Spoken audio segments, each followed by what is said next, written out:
New York is een stad van uitersten. Het ene uiterste is zeer bekend. Het economisch bruisende Manhattan. Hipsters, koffiebekers op straat, bellende mensen, taxis en Times Square.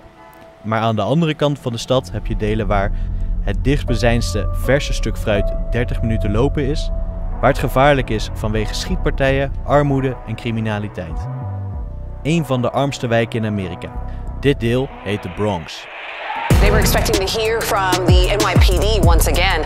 On the search for a suspect in a stray bullet shooting in the Bronx. It was like scary outside in the streets because of all the shootings that go on. 61-year-old grandmother who was gunned down. Now last week, a 12-year-old Cade Lewin, he was left dead when he was shot. When 11-year-old Kiara Tay was fatally shot. Before 5 o'clock, we're chasing a 13-year-old boy along the sidewalk on Fox Street, shooting at him.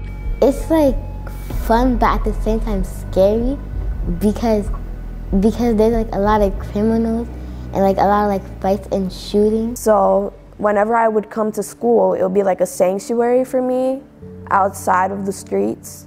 And when I come in this room, it makes me forget about all of that.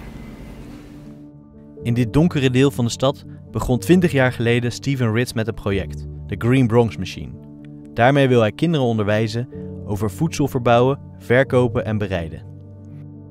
This is the most marginalized community in the world. Well, this is an opportunity to grow healthy schools, grow healthy children, transform palates, but most importantly, transform mindsets and outcomes. For far too long, the Bronx has been first in everything bad and last in everything good.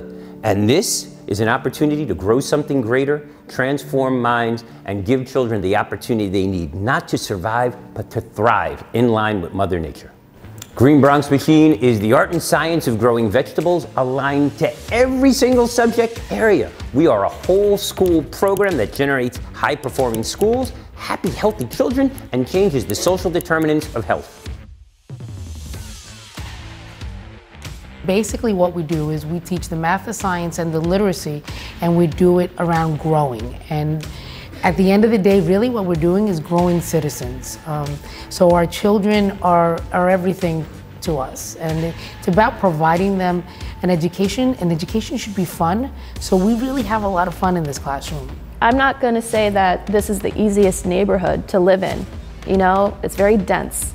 And in the summer it's hot. And there's a lot of vehicles and a lot of traffic. And so when you come into a classroom like this one, it feels like all of that melts away. And you get to just enjoy seeing something grow and taking awe in the little joys of nature that you have here in a room. And you have people who are equally excited to be here and do cool things. Why I like being in the Green Bronx Machine room, because we get to learn stuff and Mr. Ritz inspires us. So, for an example, say if I wanted to be a farmer when I grow up, I can plant. This is exciting. You ready? What is your name and your role? Eric Adams, Mayor of the City of New York.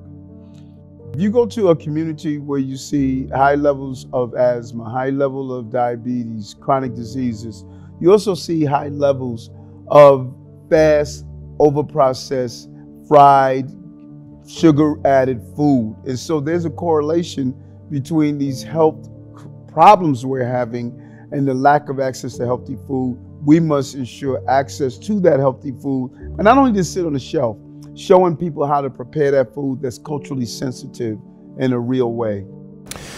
The message there that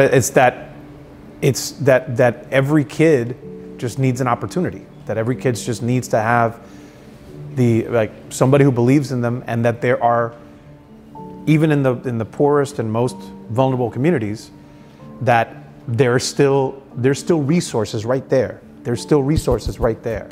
And that if you take the right approach in a classroom, if you bring the resources, then you can have a successful class, you can have a successful kid, you can have a successful neighborhood. So the lesson is that this is not, great successes are not just about rich communities. It can happen everywhere. We need the resources, and we need the people, and we need the ideas. I like to say that there's a Bronx everywhere. There's a Bronx in Europe, there's a Bronx, you know, in South America. There are places like our neighborhood everywhere in the world. We happen to be focused here. Om zijn bereik te vergroten startte Ritz een franchise-formule zonder winstoogmerk, waarmee hij de filosofie en werkwijze van de Green Bronx Machine deelt met wie het maar wil horen en proeven. Inmiddels krijgen volgens deze methode dagelijks 50.000 scholieren les, in ruim 500 scholen verspreid over 15 landen. What's next? What's really next is to put one foot in front of the other. Work like this is hard, and it requires courage. And the opposite of courage is not cowardice. The opposite of courage is conformity, because even a dead fish can go with the flow.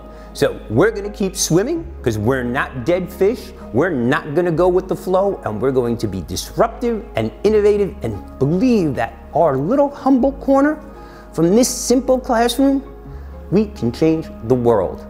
In this classroom, we are not seeking the light at the end of the tunnel. We are the light within our tunnel. We are glowing and shining and becoming a beacon to the world. And this classroom stays lit.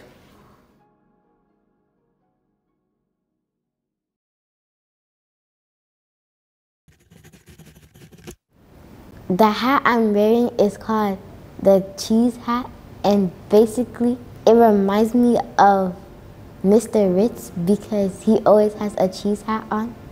The story of the cheese hat, Mr. Ritz likes cheese. The first time I saw it, I was like, what the hell is this dude doing? Physically, as the man with the cheese hat, he doesn't go anywhere without that cheese hat. And it has become our way of engaging the students. They all love the cheese hat. It's the connection that exists there for people. It's like, it's a great thing. And when they see that coming down the hall, when a student is wearing it, the student is wearing it because they have a connection to the work that's attached to it. So this cheese hat is symbolic of the fight, and I fight. I fight for children who are born in places that most people would not want to be caught dead in. This cheese hat is symbolic of the fight for children whose monsters are real, who don't have someone always to have a shoulder to lean on. So this hat is symbolic of kids who don't always get dinner and don't always know what dessert is, who don't have a bedroom to call their own, who may never see a dentist. So this hat is symbolic of something so much bigger than the stupid foam it represents. This cheese hat is about hope, it's about opportunity, and that simple, kind acts and compassion, and one kind, caring adult can change the world again and again and again.